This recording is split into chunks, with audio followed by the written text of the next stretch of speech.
Hello, and welcome. Welcome once again to the Secrets of the High Demand Coach podcast. And I am here with yet another high demand coach. It is the one, the only David Bush. Now, David inspires entrepreneurial leaders to design and live extraordinary lives. His passion for developing exceptional leaders and high-performance teams translates into a powerful, high-energy message that empowers individuals to live their dreams and change the world. With a unique blend of humor, insightful storytelling, and take-home success strategies, David will guide us on an inspiring ride as he challenges us to get out of our comfort caves and become extraordinary cliff climbers in everything we do. Well, David, welcome to the show. I had a ton of fun researching for this episode. There were so many things across your website and the resources that you made available. I even told you as we were getting ready, I don't know how to fit it all in. So we're going to do our best to get this in. But just a fantastic job with what you've put together. I'm really excited to dive into it. But before we get there, just what got you to this point? What ultimately led you to make the leap into helping entrepreneurial leaders this way? Yeah, thanks so much, Scott. I'm really looking forward to having this conversation. I've been looking forward for months, and it was hard to get on your calendar, man. You're a hard podcast to get into, so I'm excited about the opportunity you've given me today. And I hope the words that I share today, I kind of hope to be a reporter, not necessarily a sage on a stage or a wisdom guy behind a webcam. I really want to just be the guy that has reported the facts of what it's like to pursue an extraordinary life and just be a form of encouragement, maybe bring some hope, bring some ideas, bring some strategies, maybe some great reminders. Patrick Lencioni from the great Five Dysfunctions of Five Dysfunctions of Teams. He has this great quote. He says, "We need to be reminded more than we need to be taught." Yes. So I'm 51 and I need to be reminded more than I need another new strategy. So I want to bring some great reminders and some aha moments to people today.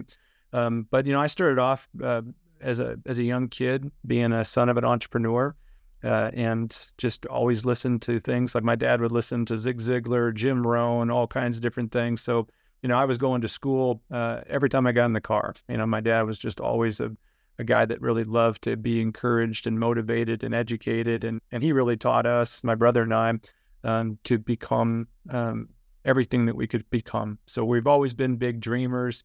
And I always had a desire to be a Jim Rohn or a Zig Ziglar, but I didn't know how I wanted to do that, if I wanted to be a motivational speaker or a coach, whatever else. And then I heard the phrase becoming a people farmer. I help people grow.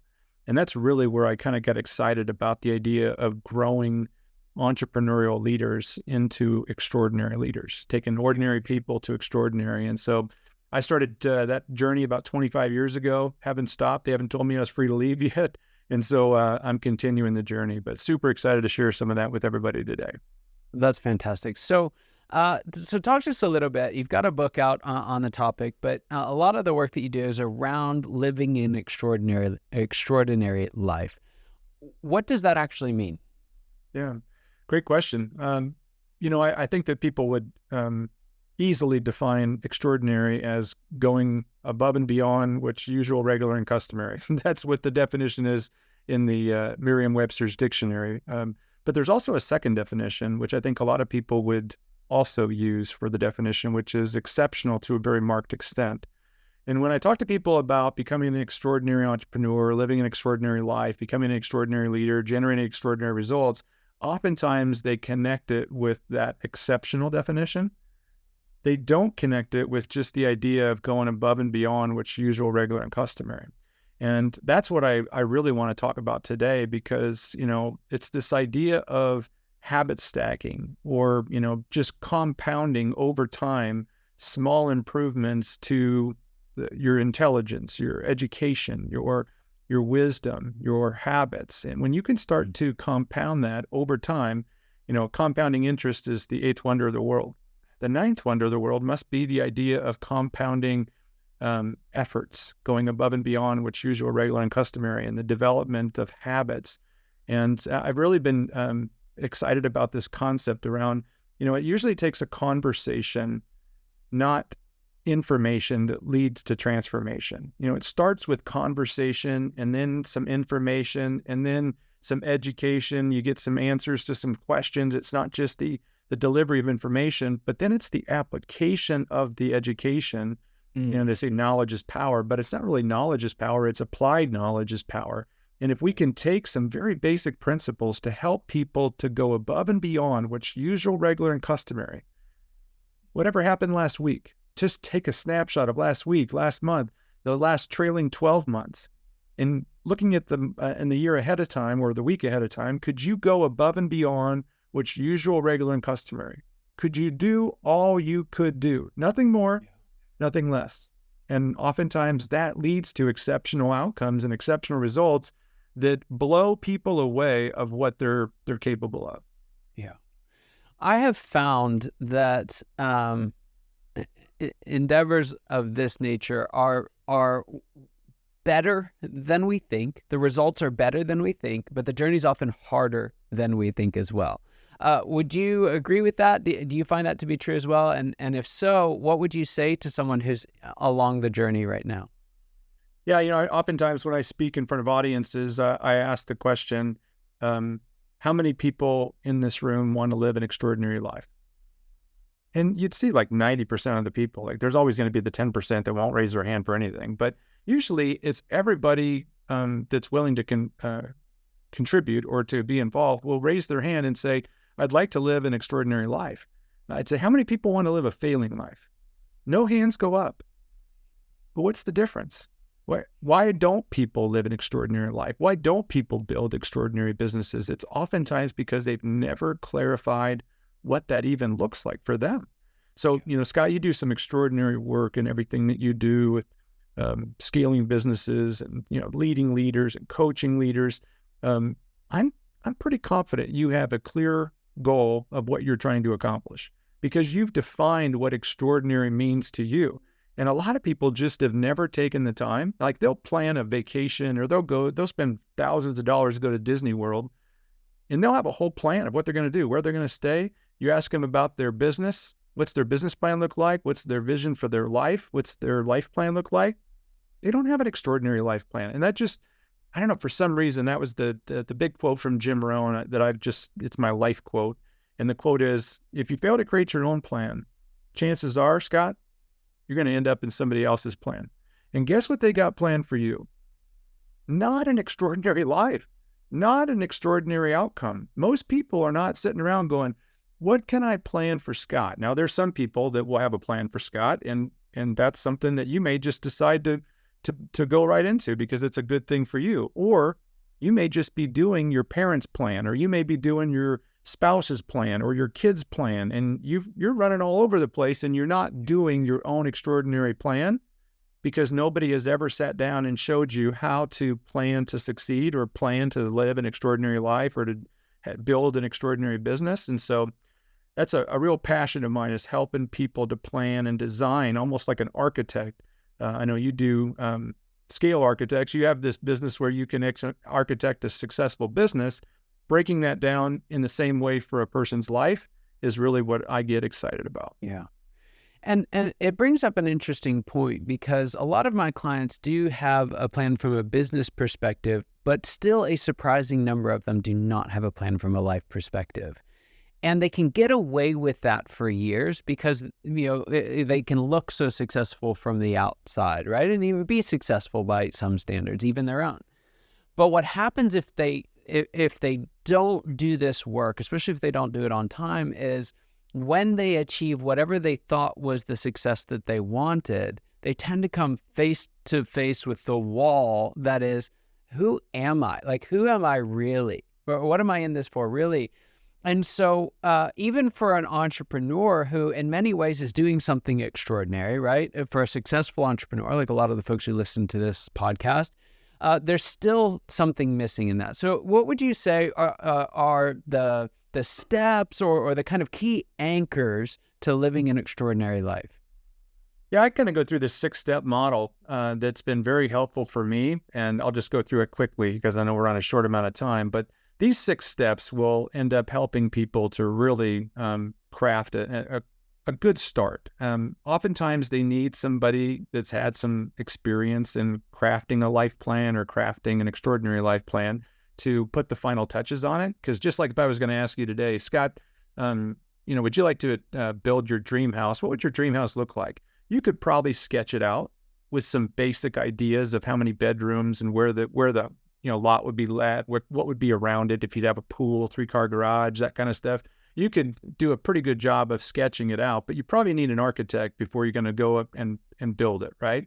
And so the same thing goes with what it is that we do. So the first step is that you clarify what it is that would really do it for you. Like if you could be what you wanted to be, do what you wanted to do, have what you wanted to have, Scott, what would you be, do, and have in your life? Just don't be limited. Just write it out. I mean, we'll talk about, budgets, and we'll talk about commitment and, how challenging it can be based upon the conversation that follows. But let's just start. What would really do it for you? And I don't know, Scott, is there anything that comes to mind that would be like a big life desire, dream, vision, whatever word you want to use? What's something that you'd absolutely love to be, do, or have in the future that you're not today that would absolutely be extraordinary? Yeah. I would love to, and this is something that has been a key anchor for the business actually from the very beginning, from before the beginning, and that is to restore the nobility of work. I think work is actually a beautiful thing that's gotten a very bad name. And so much of what we do here is around creating places that create that environment for people to step into. Yeah. So that and what that phrase just stated has purpose and meaning to it. But what it may not have is clarity as to how would you quantify or how would you determine if you had achieved it or not. What would be the desired outcome of the achievement that you would like to have? And so it could be something as simple as is that I would like to educate 1 million people, or I'd like to be able to educate 10 million people and to bring this message. And the message is X. And I want to do that before I die. That's a very clear descriptive vision that you've now clarified. Now, again, you can change it along the way because this is your plan. It's not my plan, but just getting clear on the idea of, I want to deliver this message to 10 million people before I die. And you could actually come back and quantify how many followers, how many videos watched. I mean, you could actually come back and build some metrics to see whether or not that your vision or mission is being accomplished. So it starts with clarifying, and that's just one area. We try to get people to just think abundantly and just think, okay, what are all the things? Physical, mental, relational, vocational, financial, like just describe your desired outcome. And once they get that level of focus, it's almost like Henry David Thoreau said, have you built your castles in the sky? Castles. He didn't say, have you built your fantasies in the sky? He said, have you built your castles, which castles are very descriptive. Good. Now that you have the castles up above, now build the foundations underneath them. And the foundations are the how do I get to build that particular castle? So it starts off with clarifying, then it goes to prioritizing, right? And I don't know where that particular dream rests with all the other things that are important to you. But oftentimes what happens is that people kind of have a buffet of dreams and aspirations and a calling and other things that we help them to really get clarity on. And then we move it to a form of priority. And when you can prioritize, you can delete some things that you're like, you know what, I'd like to do that. Not something that I'm going to be regretful of if I die. Like it's going to be something that would be fun to do, but it's not something that I would feel regret if I didn't do it. In prioritizing, it just now puts things into focus so that you can have clear direction. Because if you have too many dreams, a house divided will not stand. You got to be able to have a focus of, what is my highest value priorities so that I can organize my life around what matters most? Yeah. The next step is to create a plan. So it's to take that castle in the sky and to build out an action plan. So what would be a milestone? So just in your example, if you could break down a goal or a short-term goal, that would be something that could be very specific in the next 3, 6, 9, 12, 24 months. What would be something that we could focus on that would be attached to that idea of reaffirming work as not a 4-letter word? Yeah. Could be a book you would write. What's something that's real concrete? Yeah. So there's a couple of things that would do it. I think in the number is 1 million, by the way. I didn't share it earlier, but it's 1 million. And it's particularly to impact organizations that have 1 million employees and workers in them. So to be on track for that, I would like to be at 200 by the end of next year. Fantastic. So now you can just break it down into milestones, just like you would with business and metrics that you would do on quarterly goals or annual goals. You're just taking your life goals and you're beginning to break that down, and now you have a plan. And then the fourth step is to implement. So the thing that we oftentimes find is that there's way too much low leverage activity or a bunch of extra time that's being wasted inside of entrepreneurs' calendars. So we really like to look at the calendar and make sure that the calendar matches the desired outcome. And if I could go in there and look at your calendar, because I know that you're an architect, I could find evidence that demands a verdict that Scott's on track. And it wouldn't take long, right? We just have to look at the calendar and say, how many appointments, how many conversations, how many presentations, all the stuff that would lead to connecting with those million people. We could break it down and say, yes, we're on track, or no, we're not. And with conversation, this is where the coaching piece really adds value, because now you can have somebody that's now looking at what you accomplished and go, oh, we're off track. And this happens all the time when you're building large buildings. There's problems, there's challenges, and so you just got to make sure that you're implementing the action plan.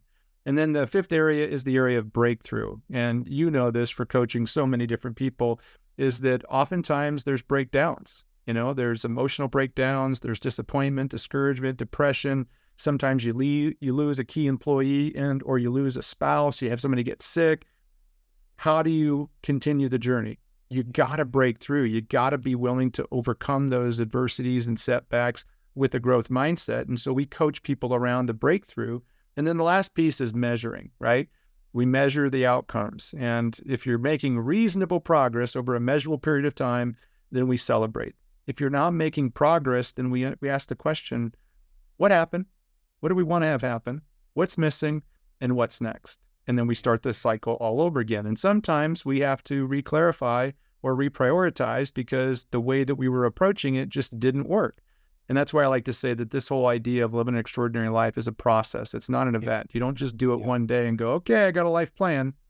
It's a constant refining of your plan and reevaluation. Is this of real value to me? Is this something I want to do? But once you've got that plan, Scott, you accelerate your progress and you start seeing things happening that you've never seen happen at the rate that they're happening. Because you've got focus, clarity, direction, balance. And again, a lot of people don't want to take the time to create a plan because they've never really learned how to do it in a simple way, or they've created plans before and they failed and they've blamed the plan of like, well, I've done that before. I set goals every year. Whatever. And they just throw the baby out with the bathwater, and that's unfortunate.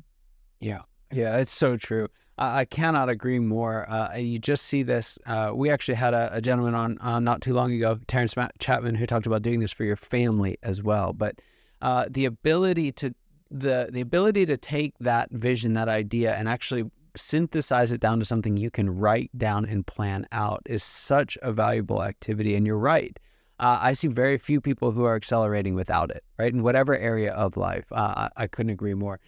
There's a question I like to ask all my guests, and it is this. What is the biggest secret that you wish wasn't a secret at all? What's that one thing you wish everybody watching or listening today knew?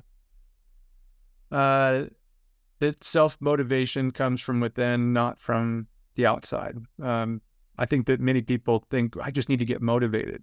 But you don't need to get motivated by something external. You can actually create motivation. And there's 5 simple things that you can do to create motivation, and I'll just give them to you quickly.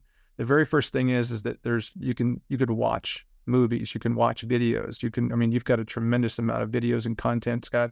You can get on there and watch and be motivated by the visual aspect.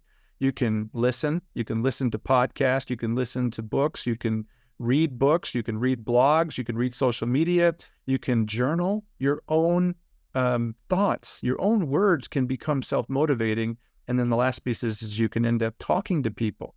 And many people are waiting for some inspired environment or some inspired event, but that's not necessarily what leads to motivation. Dennis Waitley said it great when he said, motivation is a contraction between the word motive, when you have an idea that's exciting to you or something that is meaningful to you, and action. And when you take motive and action and you combine them, that's where you get motivation. And I just think that so many people are feeling unmotivated and that they think that they have to be motivated to do something, and they don't. They just need to take action on their motive and do some of those 5 things we talked about.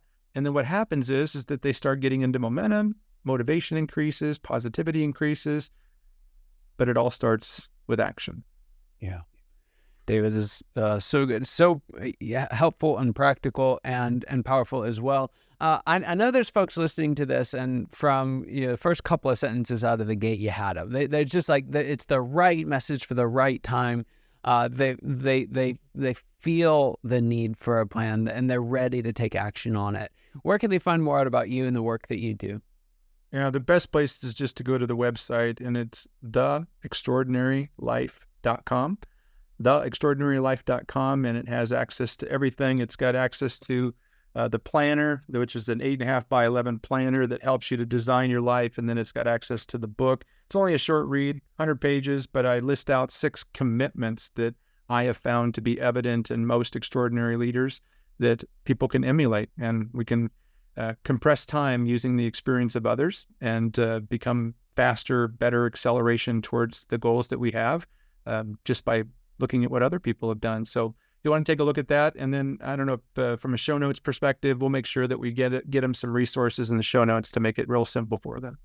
Fantastic.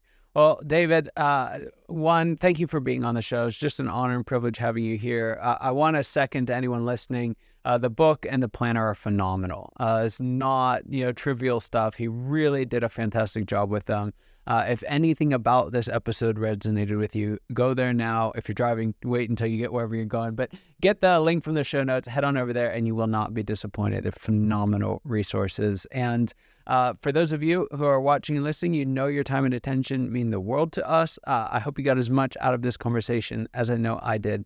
And I cannot wait to see you next time. Take care.